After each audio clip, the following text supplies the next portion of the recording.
Hi guys, Steve here. Today I'm going to show you some skills from my idol, George Best. George Best was one of the most amazing footballers of all time, and also one of the greatest Manchester United players of all time. And that's why I'm here. I'm filming with the Full Time Devils, which is a Manchester United fan channel. So if you're a Man United fan, go over to the channel and subscribe, because I've made some videos about Zaha, Ronaldo, Beckham, Scholes, to some of the greats and future greats. What I loved about George Best is his change of direction. It's very important in football. So if you're trying to take a player on and they're about to tackle, make them think they can tackle you and change direction. One thing you can do to help that is this little drill.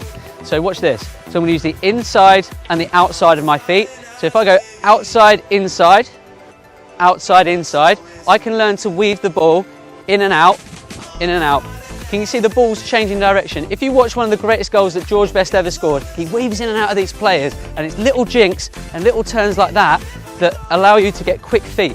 George Best was so good at cutting and changing direction. So it's a very simple thing, just going and then cutting and changing direction. So I'm going to move at speed here, okay, and then change direction by really shaping up like I'm going to shoot and cut the ball. So it's a big tap to make it go sideways. It's so simple, but it was so effective, and not enough players do it nowadays. Another thing he used to do is little feints, little jinks to beat a player, to pretend to go one way by stepping, all right, and then he'd use the outside of his feet. And what you notice is he'd use the outside to push the ball, or sort of, as you can see, I'm pushing or sliding the ball rather than kicking it.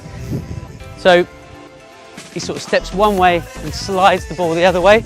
That was a simple way of beating a player. Back in the old days, you get players sliding in and trying to smash players like George Best, but he had such good agility and balance that it allowed him to beat the players.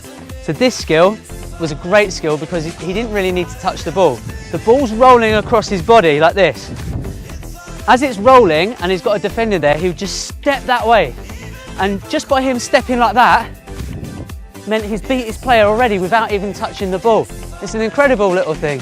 You know, a lot of people think you've got to do these Ronaldo step overs and the chops, but George Best could beat a player without even touching the ball. That's how good he was.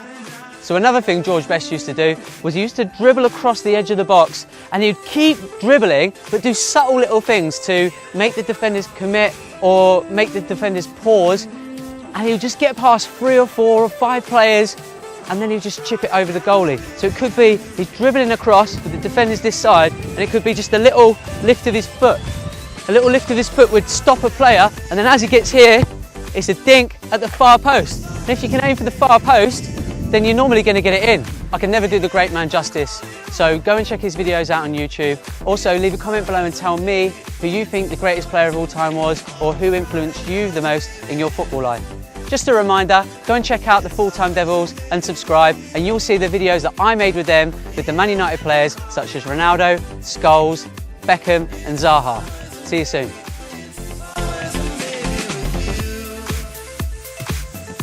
When you touch the ball, move with it. Do not touch the ball and stand still. That is a no-no. So touch the ball and move with the ball so it's next to you. It could be a big touch, but actually because you're moving, it doesn't look like it's a massive touch.